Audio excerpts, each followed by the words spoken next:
Bismillahirrahmanirrahim. Alhamdulillahillazi lahu maqalidus samawati wal ard. Ahmaduhu subhanahu wa ashkuruh. Wa ashhadu an la ilaha illallah wahdahu la syarika lah.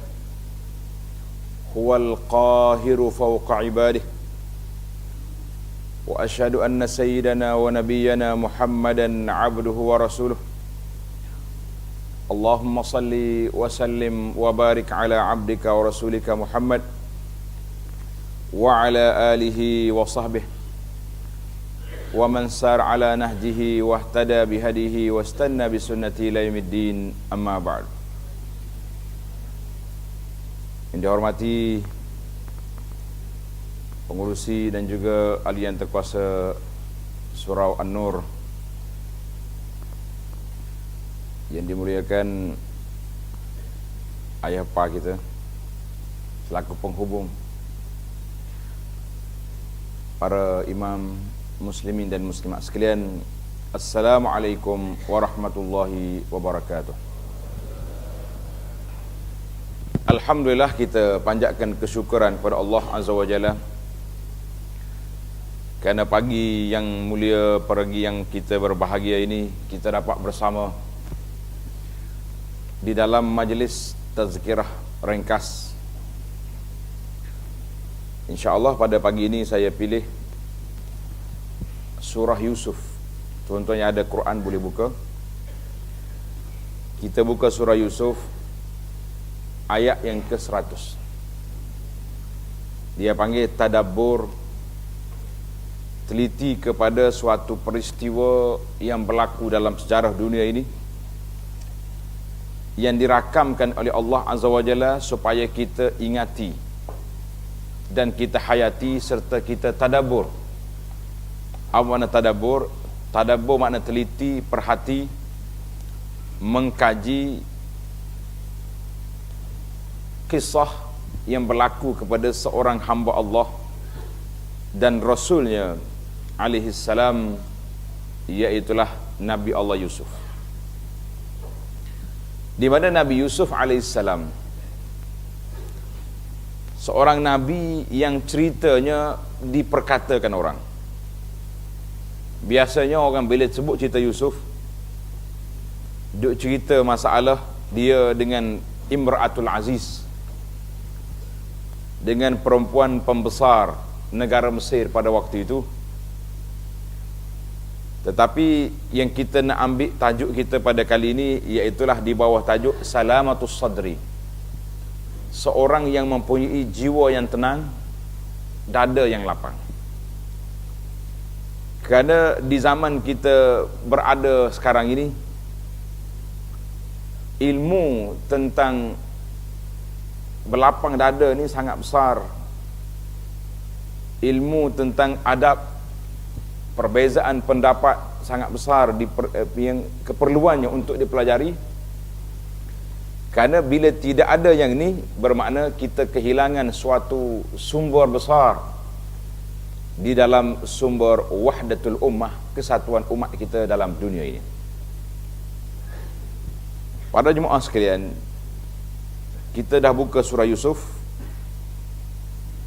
Dalam ayat yang ke-100, Allah Subhanahu wa taala sebut, a'udzubillahi minasyaitonir rajim, wa qad ahsana bi idz akhrajani minas sijn wa jaa'a bikum minal badwi min ba'di an nazagha asyaitanu baini wa baina ikhwati inna rabbi latifun lima yasha' innahu huwal alimul hakim.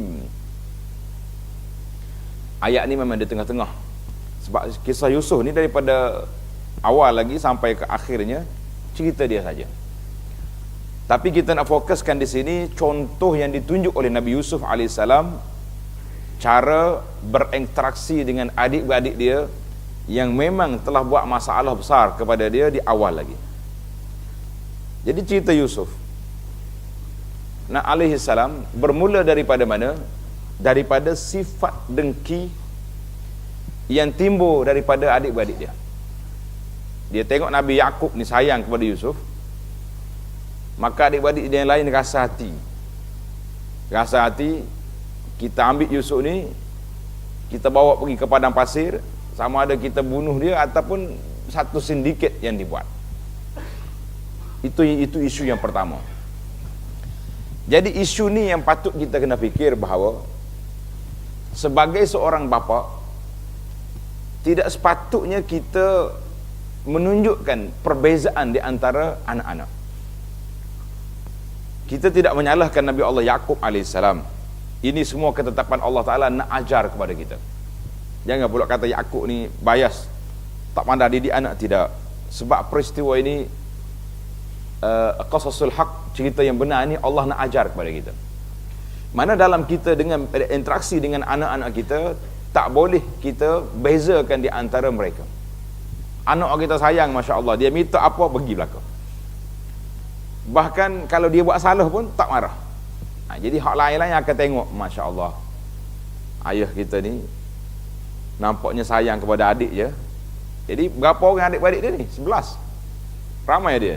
Ahada asyara kaukaban, 11 bintang ni.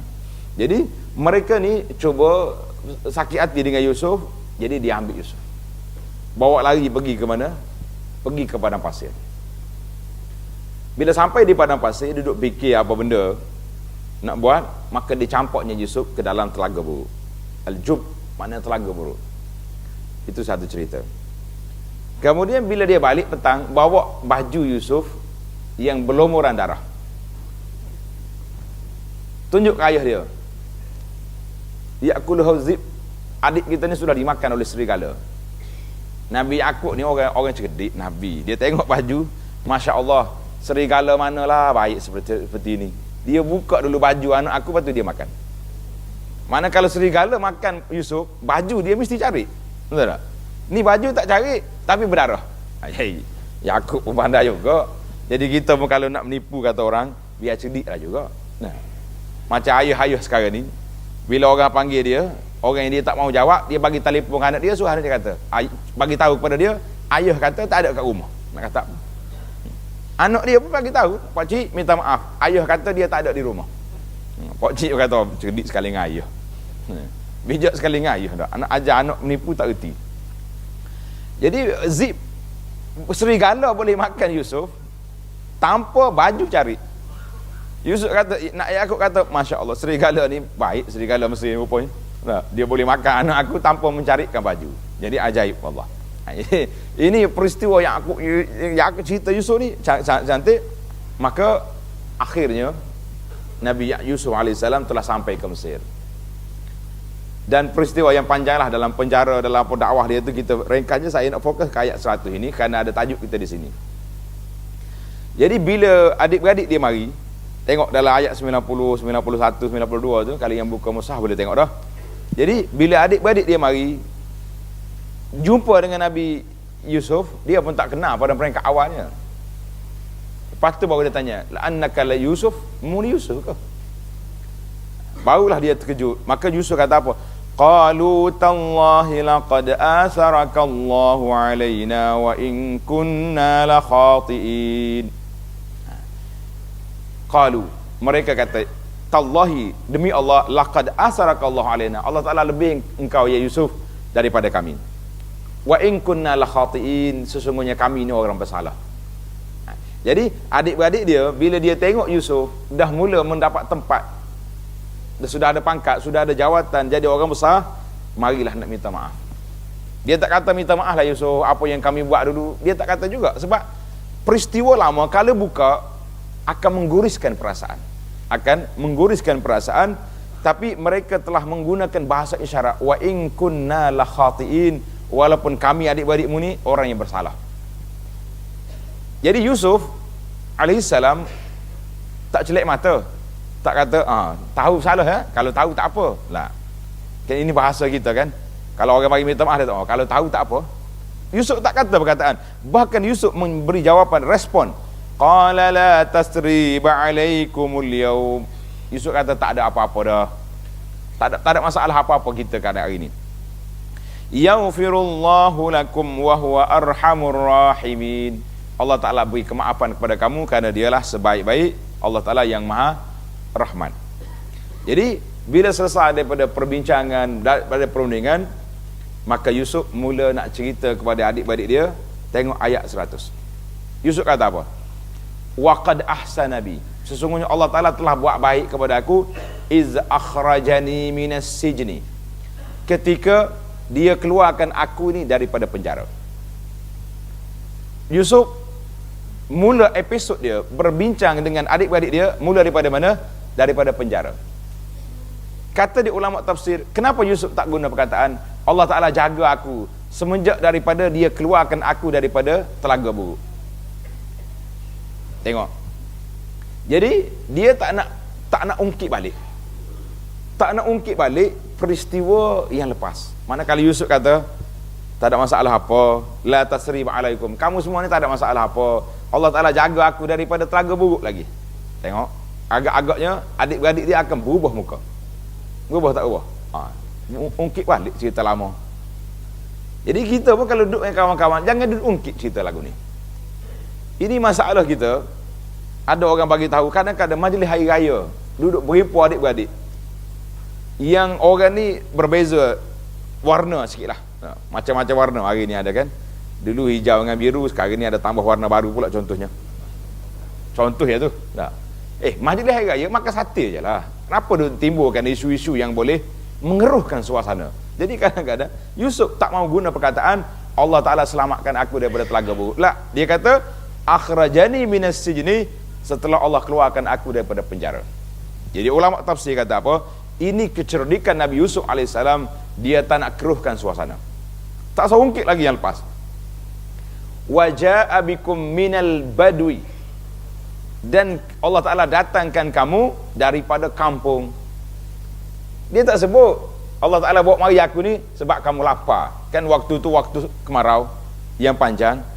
Jadi Yusuf kata tak, ja'a bikum minal badwi, Allah datangkan kamu daripada kampung kita, alhamdulillah boleh berkumpul di Mesir. Dia tak kata kerana mu lapar dia mari cari aku. Kalau kita lagi itulah perangannya dah. Waktu senang tak cari pun. Bila susah ni tersuntuk ni baru cari adik-beradik. Mula. Ini ilmu yang diajar oleh Yusuf. Min ba'di an nazagha asyaitanu baini wa baina ikhwati, setelah berlakunya godaan syaitan di antara aku dengan adik-beradik. Dia tak menyalahkan adik-beradik, yang salah siapa? Syaitan. Jadi siapa-siapa bila sekalipun kita nak menyalahkan syaitan. Sebab itulah di antara kata-kata masyhur yang selalu dibaca oleh siapa? Oleh para penceramah. Dia kata apa? Di mana-mana yang baik itu daripada Allah, yang tak baik itu daripada syaitan. Walau hanya tak baik pun daripada Allah juga. Sebab semua takdir itu daripada Allah. Cuma dari sudut adab kita tak nisbahkan tak baik itu kepada Allah Ta'ala. Kita tak nisbahkan yang tak baik kepada Allah Ta'ala. Jadi kita nisbahkan yang buruk itu kepada syaitan. Memang syaitan itu buruk perangai dia, sebab kerja dia duduk nak merusakkan manusia. Inna rabbi latiful lima yasha innahu huwal alimul hakim. Jadi Allah Ta'ala yang maha kaya. Ini dia panggil ayat ini nak menjaga masyair, nak menjaga perasaan kita. Jadi para jemaah sekalian, inilah ayat yang telah disebut oleh Allah Azza wa Jalla. Kata di para ulama tafsir, ayat ini mengajar kepada kita bahawa Allah Subhanahu Wa Taala didik kita supaya tidak menggunakan perkataan-perkataan yang mengguriskan perasaan. Dalam perbincangan saya dalam beberapa isu yang kita kemukakan kepada masyarakat, iaitulah isu contoh tanda hadis yang disabdakan oleh Nabi sallallahu alaihi wasallam, innama bu'istu liutammima makarimal akhlak. Aku dibangkitkan oleh Allah Ta'ala untuk menyempurnakan budi pekerti, akhlak yang mulia. Sehingga ulama-ulama hadis dan para pendidik mengkaji, kenapa Nabi menggunakan perkataan aku dibangkitkan untuk akhlak. Sedangkan kita semua belajar, di antara awal dakwah Nabi, dakwah dia kepada apa? Kepada tauhid. Dakwah dia kepada tauhid, kepada Allah Azza wa Jalla. Sebagaimana Nabi kita hantar sahabat dia, Muaz, nak pergi ke Yaman. Jadi dia kata, pertama sekali kamu pergi, ud'uhum ila at-tauhid. Panggil mereka kepada tauhid. Kemudian bila mereka terima tauhid, ajar dia solat. Maknanya berperingkat. Tapi dalam hadis ini Nabi SAW letak kurung terus, bu'istu innama. Kalau orang ngaji bahasa Arab, innama itu dipanggil adatu hasri. Maknanya menggunakan bahasa sesungguhnya aku ini dibangkitkan untuk akhlak. Jadi para jemaah sekalian, disitulah kita kena faham bahawa orang yang bertauhid, orang yang ada akidah, kadang-kadang lupa akhlak. Akidah sudah ada, kuat dia tauhid dia, masya Allah tabarakallah dah. Oh, kalau bercakap memang kita tak akan pergi, kita akan duduk di akidah kita mantap, tapi dari sudut akhlak ada masalah. Kadang-kadang orang itu diberi oleh Allah Azza wa Jalla sifat takwa. Takwa dia kepada Allah Azza wa Jalla ada di masjid dia selalu, tapi sabarnya tidak ada. Salah sikit ya, habis meletup lalu. Nah, saya buat bandingan simple. Nak buat bandingan besar-besar takut dia kata payah nak cari. Kadang-kadang dia berzikir kuat dalam masjid ni, mari awal lagi, tapi bila keluar nak balik rumah, selipar dia jatuh dalam parit, kena sepak dia orang. Oh, bercakap pinggang maki dah. Tak reti ke selipar aku baru beli Mekah. Sudah beli Mekah selipar dia dah. Oh, basah mata buta. Orang tengok pun terkejut, masya Allah. Kita ingat tuan syekh kita ni tarah wali besar, rupanya mulut laser. Ini dipanggil isu akhlak. Tauhid itu kepercayaan dia. Kita pun adalah hati orang, kita tak boleh nak kesan. Tapi yang kita boleh monitor, yang kita boleh kesan di mana? Apabila akhlak itu tidak dijaga. Apabila akhlak itu tidak dijaga, maka surah Yusuf ini mengajar kepada kita para jemaah sekalian bagaimana kita nak menjaga hubungan kita, berinteraksi kita dengan manusia supaya tidak timbul masalah perhubungan kita manusia rusak. Ada orang mari tanya Nabi sallallahu alaihi wasallam, dia kata, ya Rasulullah, seorang ni masya-Allah tabarakallah kuat solat dia, baik dia, ibadat dia kuat, lakin yu'zin nas, tapi lidah dia suka mengata orang. Patutnya kalau kita kira perkiraan kita, Nabi boleh kata apa? Tak apalah, dah dia ibadat kuat tu, kira lepas tu. Nabi kata hiya finnar. Orang ni makcik ni, oleh kerana dia mulut laser, walaupun ibadatnya kuat, dia dalam neraka. Dia dalam neraka. Makna perhubungan kita di antara kita sama-sama manusia, kita kena baik dua-dua. Baik dengan Allah, baik dengan manusia, baik dengan makhluk. Ingat tak cerita seorang perempuan masuk neraka dengan sebab apa? Hirah, dengan sebab dia kurung kucing, tak bagi makan. Tengok tak? Ada juga orang perempuan pelacur yang dimaafkan sebab apa? Sebab bagi minum anjing. Tapi jangan pula kita pakat pera anjing. Ada orang tu dia kata, ustaz saya nak bela anjing dah, dia kata. Kenapa? Perempuan tu bagi minum sekali, maksud tu dimaafkan, diampunkan dosa dia. Ni kalau saya pera hari-hari anjing, ketemu pun jadi anjing juga. Dia tak boleh nak beza di antara cerita itu sebagai satu pengajaran yang telah ditunjuk oleh Nabi SAW dengan kehidupan amalan. Satu lagi cerita, itu cerita umat yang terdahulu. Orang yang dahulu berbeza dengan kita. Sebagaimana Ashabul Kahfi, dia berkawan dengan anjing. Anjing dia disebut dalam Quran berapa kali? Berapa kali anjing dia sebut dalam Quran? Wa yaquluna khamsatu, apa ni? Wasadisuhum kalbuhum wa yaquluna wasad. Jadi anjing itu disebut dalam Quran. Kata Al-Imam Al-Hafiz Ibnu Katsir kata apa? Bukan sebab anjing, sebab dia berkawan dengan orang soleh, maka dia tempias nama dia disebut dalam Quran. Jadi kita ni kalau kita rasa kita nak jadi orang yang baik, orang yang soleh, orang yang disebut-sebut nama kita di sisi Allah Azza wa Jalla, kita juga kena duduk bersama dengan orang baik. Sehingga anjing mendapat kebaikan kerana duduk bersama dengan orang soleh. Cuma adalah masalah, dia kata kenapa anjing tidur di luar, tak tidur dalam gua. Ada yang mengatakan sebab anjing tu nak jaga gua supaya orang mari tengok, oh ada penjaga. Ada yang mengatakan sebab dia tak anjing di luar sebab dia tak mahu, kerana kalau mengikut syariat kita, siapa yang bela anjing dalam rumah dia, malaikat tak masuk. Jadi dia ada panjang cerita. Jadi nanti kita buat tajuk anjing pula. Jadi kita nak bincang tentang kita dengan manusia ni.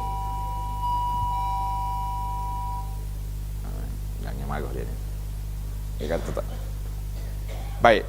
Jadi para jemaah sekalian, kita balik kepada cerita kita, kenapa kisah Yusuf ini ditadaburkan pada kita hari ini? Sebab apabila kita duduk di alam kita hari ini, dia panggil alam realiti. Bahkan kalau zaman dulu, zaman ayah-ayah kita dulu, kalau bercakap tentang alam, dia sebut berapa alam ada.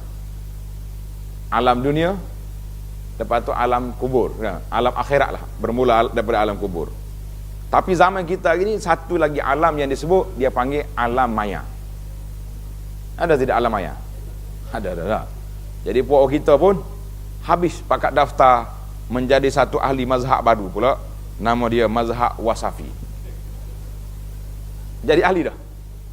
Jarang hok tak ada ahli ni. Hok tak ada ahli mazhab wasafi ni, hok pakai handphone cak ayam ya kata orang dah. Hok tu tak masuk dah. Nak masuk pun telefon dia tak jadi. Maka di saat manusia sudah tidak mengenali adab, sudah tidak mengenali budi pekerti, hilang kita adab. Satu saya sebut tadi, kenapa Nabi SAW letakkan dalam kurungan dakwah dia kepada mana? Liutammima makarimal akhlak. Tujuan aku nak menyempurnakan budi pekerti, akhlak yang mulia. Itu dakwah Nabi SAW. Dia letak nak membaik pulih manusia ini supaya jadi manusia, bukan manusia yang bersifat tidak seperti manusia. Tetapi godaan syaitan mari. Syaitan ni dia mari berperingkat-peringkat pada jemaah sekalian. Kalau kita baca sejarah Nabi Allah Nuh AS, Nabi Nuh datang setelah berlalunya 10 kurun di antara dia dengan Nabi Adam. Ingat fakta sejarah. Di antara, kata di Ibnu Abbas radhiyallahu anhuma, baina Adam wa Nuh asyratu qurun. 10 abad di antara Adam dengan Nuh. Jadi di antara di celah tu panjang masa, menyebabkan syaitan telah berjaya membawa manusia menyembah berhala. Sembah berhala. Jadi sembah patung, sembah apa ni, nama-nama orang soleh yang sebut dalam Quran, Yaghusa wa Ya'uka wa Nasra, itu kata di ulama tafsir, itu nama orang soleh akhirnya dikenali dengan nama berhala. Nama berhala. Jadi itu dipanggil peringkat syaitan masuk. Kemudian Nabi Nuh mari membetulkan balik channel tauhid kepada Allah Azza wa Jalla. Tapi Nabi Nuh berapa lama dia punya dakwah? Berapa lama? 1000, dalam Quran kata alfasanatin illa khamsina aman. 1000 tahun kurang 50. Mana 1950 tahun baru jumpa, barulah Nabi Nuh AS mula ambil tindakan. Baik, kita hari ni kita berdakwah kepada kaum kita, ahli qaryah kita ni. Semalam saya pergi satu surau, sambil-sambil duduk minum dengan ahli jawatan masjid.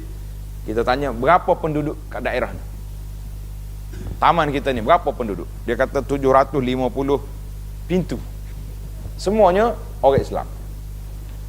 Yang mari masjid berapa? Dia kata ni masalah ni. Nazir kata jangan duk tanya. Maknanya tak cukup 1%. Mana kalau 750, kalau turun 75 orang, berapa peratus tu? 10%. Kalau tak cukup 7 orang mari subuh, tak cukup 1%. Ada kata kadang-kadang tak cukup. Ini masalah besarnya bagi kita. Baik, ini dalam perbincangan itu, dan kita bincang juga di sini para jemaah sekalian, bagaimana kita nak supaya orang ni turun ke masjid, mari ke masjid. Dia terbuat majlis berjamuan, cakap nak berjamuan hari-hari kita. Kita nak suruh dia beribadat kerana Allah Taala, bukan dia mari kerana nasi goreng kita, bukan kerana sate jamuan, tapi kita nak suruh dia mari kerana apa? Kerana Allah Azza wa Jalla, kerana syurga yang dijanjikan oleh Allah. Dia kata boleh kau pula janji syurga pula kau orang mari. Memang Allah Taala yang berjanji, bukan kita. Ni ada orang kata tak boleh suruh orang ibadat kerana syurga. Ini adalah sebahagian ulama yang hebat-hebat dulu. Dia kata aku ibadat ni bukan kerana syurga, kerana Allah Taala. Maka dia buat martabat yang paling tinggi sekali, ibadat semata-mata kerana Allah. Kalau syurga tak boleh, kita mengatakan tidak boleh kata lagi tu, kerana yang menawarkan syurga kepada orang yang ibadat ni siapa? Allah. Yang menawarkan syurga kepada kita yang beribadat ni siapa? Nabi sallallahu alaihi wasallam, orang yang telah diberi autoriti oleh Allah Taala untuk bercakap sedemikian. Jadi kita kata tidak jadi masalah. Kenapa buat ibadat ni? Contohnya di antara ibadat yang saya kempen, para jemaah sekalian, kita kempen solat sunat 12 rakaat satu hari satu malam. Saya namakan ini, dia panggil projek mega mampu buat. Besar kan bunyi tu? Kau tak besar? Muka kita duduk di Kuala Lumpur, Putrajaya ni, main mega saja. Nah, jadi projek-projek mega yang ada tu, itu dia panggil, budak-budak kata itu projek mampu selfie saja. Saya nak mampu selfie ni, pergi dekat KLCC, prak ambil. Pergi dekat Mekah tu, bawah jam besar, duduk ambil gambar. Jadi boleh tengok je lah. Yang kita kempen ini, projek mega mampu buat. Apa dia projek dia? Kata Nabi SAW, siapa dia solat sunat 12 rakaat satu hari satu malam. Agak-agaknya banyak ke sikit 12 ni? Banyak. Ada yang jeling, dia kata, kita solat terawih pula 8 je. Ustaz mari 12 pula dah. 12 rakaat tu satu hari satu malam. Yaum wa lailah. Daripada subuh tadi sampai ke isya. Jadi bila kita pecah, tak ada lah banyak kan. 2 sebelum subuh, 4 sebelum zuhur, 2 selepas zuhur, berapa dah? 8. 2 lepas asar. Kira dah? Mana? Lepas asar tak ada, delete balik. Saya nak test tengoknya, takut tulis dah. Ada setengah orang dia pakai tulis lalu, jangan. Tak kira tu. 2 lepas maghrib, 10, 2 lepas isya. Kalau kita boleh, ini dipanggil sunat ratibah, sunat rawatib yang muakkad. Kalau kita pakai ni, apa kita dapat? Hadis ni dalam Muslim, kata ni Nabi SAW, banallahu lahu bihinna baitan fil jannah. Allah Ta'ala bagi sebuah mahligai dalam syurga. Mudah tak mudah? Siapa yang janji kan? Nabi SAW telah berjanji bahawa Allah Ta'ala akan bagi mahligai dalam syurga. Jadi kita pun jaga sungguh 12 rakaat ni. Jangan pula kata, nak ke mahligai. Dah, kita nak tawaran istimewa. Bila kita dijanjikan ke syurga, bermakna kita sudah ada tempat dalam syurga. Bila sudah ada tempat, jadi ada harapan tak ada harapan nak masuk? InsyaAllah Ta'ala ada harapan. Cuma tempoh nak masuk tu, kena tunggu masa dia lah. Baik. Jadi para jemaah sekalian, semua perkara yang kita buat ini, sama ada kita buat ibadat khususi, seperti ibadat yang kita buat ni, solat, puasa, zakat, itu dipanggil ibadat khas, ataupun ibadat am. Ibadat am tu duduk di mana? Iaitulah semua perbuatan yang baik yang diredai oleh Allah Azza wa Jalla. Maka daripada perkataan kita, daripada perbuatan kita, daripada amalan kita, itu dikira beribadat kepada Allah Azza wa Jalla. Jadi kita kena betulkan kerja. Kadang-kadang kita salah faham. Bila sebut ibadat, kita ingat solat, kita ingat pergi Mekah, ingat ke zakat, haji. Memang itu ibadat. Itu ibadat khas, dipanggil ibadat khusus. Bila sebut ibadat, itu. Tetapi ibadat itu tidak hanya terkurung dalam skop itu saja. Sebab apa? Sebab maka definisi para ulama mengatakan ibadat itu semua perkara yang diredai oleh Allah Azza wa Jalla. Berdasarkan kepada ayat surah Az-Zariyat ayat 50-56, wa ma khalaqtul jinna wal insa illa liya'budun. Aku tak jadikan jin dengan manusia ni kecuali supaya mengabdikan diri kepada aku. Maka itu dipanggil matlamat kejadian manusia. Matlamat kejadian manusia mengabdikan diri kepada Allah Azza wa Jalla.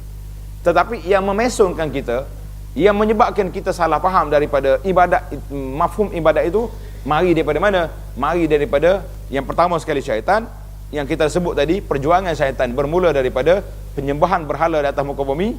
Kemudian mari di zaman kita hari ini dengan berbagai-bagai alat yang digunakan untuk nak melarakan kita dan untuk nak melekakan kita.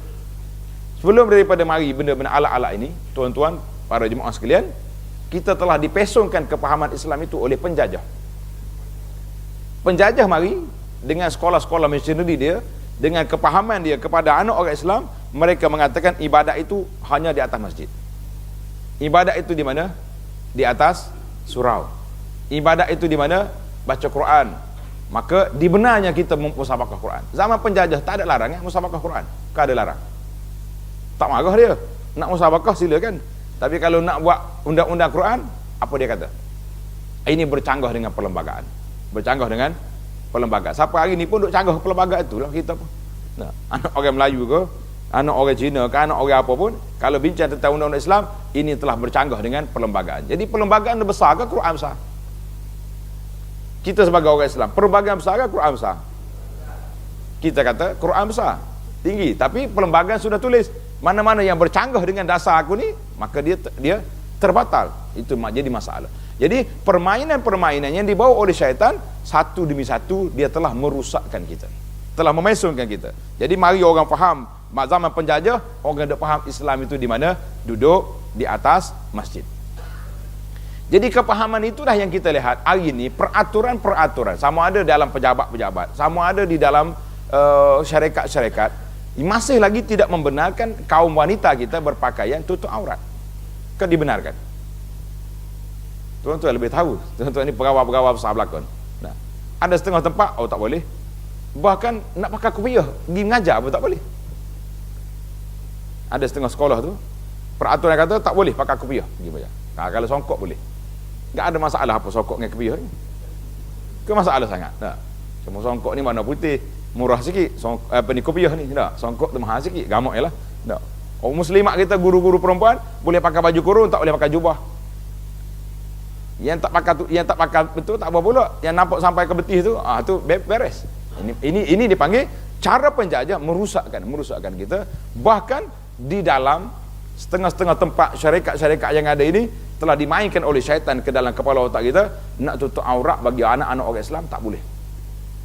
Bahkan arak mesti dihidangkan. Allah, panjang pula cerita. Itu baru mukadimah baru itu. Baik. Bila mari di zaman kita, mari di zaman alat-alat moden yang ada di tangan kita hari ini, maka bermula satu lagi episod baru, dia panggil episod nak memecahkan persaudaraan kita, nak menjauhkan kita dengan sama-sama kita, yang menyebabkan kita tengok hari ini, Masya Allah Tabarakallah, tuan-tuan boleh kata Masya Allah Tabarakallah saja. Tengok je, hari-hari orang duk buat fitnah kepada orang. Orang nak tuduh orang, nak matikan orang, nak kahwinkan orang, nak hidupkan orang, senang ke payah? Senang ya. Kejap-kejap kita sampai tengok, mati dah dia ni. Anda ingat Allah irham tuan guru Ni Aml Aziz dulu, tok guru kita dulu. Berapa puluh kali mati? 20 kali ada rasa. Kau tak ingat? Kejap-kejap, tok guru mati dah. Kita pun habis.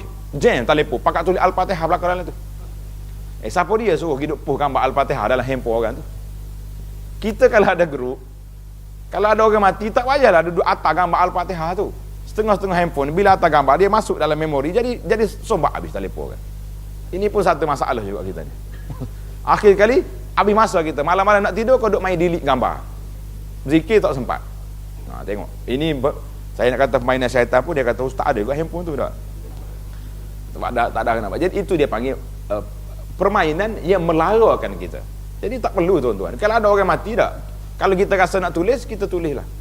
Innalillahi wa inna ilaihi raji'un, tulis dengan tangan. Jangan duduk pun gambar. Ya patutnya kita yang baca, bukannya tulisan tu baca. Ini bila ada orang mati, dia tulis takziah. Bila ada orang kahwin, tulis tahniah. Itu tajuk, mana yang bacaan dia? Ini masalah kita. Ada orang kahwin, tahniah. Tahniah tu tajuk, mana tahniahnya? Tahniahnya doa. Barakallahu lakum wa baraka alaikum. Itu baru doa. Masya Allah tabarakallah. Jadi bila mari di zaman kita ini, nak matikan orang boleh, nak hidupkan orang boleh, nak jatuhkan orang boleh, nak naikkan orang pun boleh, kan? Ada orang dijatuhkan dengan sebab benda-benda yang begitu. Maka kita ambil kepada peringatan kepada para jemaah sekalian, ibrah daripada kisah Yusuf. Yusuf tak nak dedahkan keburukan adik-adik dia sendiri, dia sandarkan tajuk-tajuk, dia tak nak buka isu lama. Allah SWT sebut dalam surah Al-Ahzab, tanda surah Al-Ahzab, وَالَّذِينَ يُؤْذُونَ الْمُؤْمِنِينَ وَالْمُؤْمِنَاتِ بِغَيْرِ مَا اكْتَسَبُوا فَقَدِ احْتَمَلُوا بُهْتَانًا وَإِثْمًا مُبِينًا. وَالَّذِينَ يُؤْذُونَ الْمُؤْمِنِينَ, orang-orang yang menyakiti orang mukmin dan juga mukminat, bighairi maktasabu, dengan apa yang mereka tak buat. Apa jadi? Faqad ihtamalu buhtanan wa isman mubina, mereka telah menanggung dosa, tuduhan jahat itu dan dosa yang sangat nyata. Surah tanda tuan-tuan, surah ni Al-Ahzab ayat 58. Jadi hari ini kadang-kadang kita menyakiti orang sambil-sambil suka. Betul tak? Bila mari malam Jumaat, minta maaf lah, kadang-kadang orang masjid, orang duduk di masjid buat kerja ni. Bukan masjid kita ni, orang masjid di Juruh dah ni. Malam Jumaat dia ambil gambar budak perempuan, Tak kira lah perempuan Arab ke Palestin mana comel, dia pun atas ke dalam grup bawa dia. Dia tulis dialog pula tu, abang malam Jumaat balik cepat. Suka belaka. Kau besok atas dah ni. Pernah terjebak dah dengan mengirim gambar ni? Tak lagi orang sini insya-Allah taala. Saya kata para jemaah sekalian, orang yang edit gambar kawan ni dengan dialog yang dia tak pernah kata ni, bighairi maqtasad, tak pernah dia kata benda tu. Kita telah buat yang pertama buhtan, telah buat tuduhan yang jahat kepada orang. Yang kedua, kita mempermainkan gambar, entah dia ni isteri orang, dia ni anak perempuan orang yang beriman. Jadi bila kita nak pergi minta ampun dosa dengan dia, saya suka-suka ustaz lah, tidak ada suka-suka dengan a'radin nas di atas hak peribadi orang. Dalam hadis yang Nabi kita sallallahu alaihi wasallam berpesan bila sewaktu hajjatul wada, tuan-tuan ingat ke tidak? Waktu hajjatul wada, di antara isi kandungan khutbah Nabi kata apa? Inna dima'akum wa amwalakum wa a'radakum alaikum haram. Dima'akum, darah kamu, wa amwalakum, harta benda kamu, wa a'radakum, kehormatan diri kamu, alaikum haram, haram untuk kita sentuh. Tapi mari zaman kita hari ni, kita nak sentuh peribadi orang, susah ke senang? Senang ya. Ambil gambar kawan ni pangkah, tulis atas benda-benda tu. Ini cerita pemangkah gambar ni, kita kena ingat tangan yang memangkah, tangan yang duk share benda-benda macam ni, bertanggungjawab dia di hadapan Allah Azza wa Jalla, bukan satu benda yang kecil. Dalam hadis Nabi sallallahu alaihi wasallam yang diriwayat oleh Imam Abu Hurairah radhiyallahu anhu, Nabi kata apa? Ar-riba sab'una khuban. Riba tu ada 70 pintu dia. Aisaruha mislu nikahir rajuli ummah. Yang paling rendah sekali seperti seorang laki-laki pergi kahwin dengan mak dia sendiri. Nah, itu dalam masalah riba. Pasal itulah isu riba ni isu yang cukup dahsyat. Kita hari ni kadang-kadang tak tahu pun. Saya baru jumpa beberapa hari lepas, seorang makcik mari jumpa. Dia nak pergi pinjam duit. Sebab adalah masyarakat dia. Saya tanya sepatutnya, duit ni nak pergi pinjam dengan siapa? Dia pinjam dengan, dia sebutlah tempat sekian-sekian. Kita bagi nasihat, jangan pergi riba tu. Riba ke? Maknanya tak pekanya masyarakat kita dalam isu ni. Tak pekanya masyarakat dalam masalah riba. Baru ni bila panel syariah nak mengislamkan pelaburan KWSP, tuan-tuan yang kerja ni tahu KWSP kan? Tidak, sudah ada dah cara nak islamkan dia tu. Tu counter apa ni? Account tu. Oh, semangat orang. Pagi lagi pergi tunggu nak tukar kepada yang syariah. Tiba-tiba keluar SMS. Saya pun dah pergi pejabat ni tanya pegawai sekian, duk sebarkan SMS tu, siapa orang tak jadi nak pergi tukar. Kata masya-Allah, panel yang bersidang bertahun tak ada harga, SMS entah mari daripada mana jadi harga. Ini masalah permainan syaitan dalam kepala kita, ada masalah. Jadi yang berat daripada itu Nabi kata apa? Wa anna arbar riba. Yang paling riba, lebih teruk daripada riba itu istitalatur rajulu fi 'irdi akhi, seorang itu mencabul kehormatan diri saudara. Apa maksudnya? Bukan cabul hormat ni maksud bagi rogol. Ird makna kehormatan diri orang. Jadi kita jatuhkan orang, kita buat tuduhan kepada orang, kita buat permain-mainkan orang, maka itu dia panggil dalam hadis ini lebih teruk daripada arbar riba. Makna riba tu dahsyat, yang ni lebih teruk lagi. Jadi para jemaah sekalian, cukup dahsyat dalam permainan kita ini. Maka kita jagalah hak diri orang.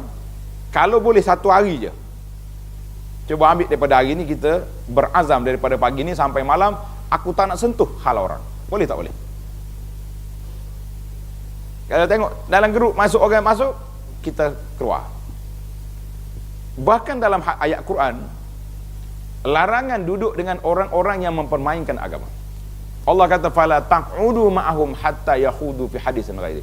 Mu jangan duduk bersama mereka sehingga mereka bincang tajuk lain. Kalau tak duduk juga, innakum idzam misluhum, ketika itu kamu seperti mereka. Cukup dahsyat. Ada dalam riwayat, dia kata tuba liman syaghalahu aibuhu an uyubin nas. Bahagialah orang yang sibuk mencari keaiban diri dia sendiri, tidak mencari keaiban orang lain. Kita hari ni dia panggil istilah dia bongkar. Nak bongkar ni kira nak cari salah orang. Tak kira apa dah. Orang tak salah pun jadi salah juga kaki. Pasal bila dia letak di Facebook dia contohnya, dia kata biar gambar berbicara. Maruk kita hari ni duk cari benda-benda hak pelik-pelik saja. Biar gambar berbicara ini telah mengundang, membuka pintu tuduhan jahat orang cukup luas. Orang boleh kata apa dia nak kata. Gambar berbicara. Kalau kita letak gambar, huraikan kat bawah ni, gambar apa ni? Nah, kadang-kadang orang ni spontan gitu je duduk jumpa kawan ni. Tiba-tiba biar gambar berbicara.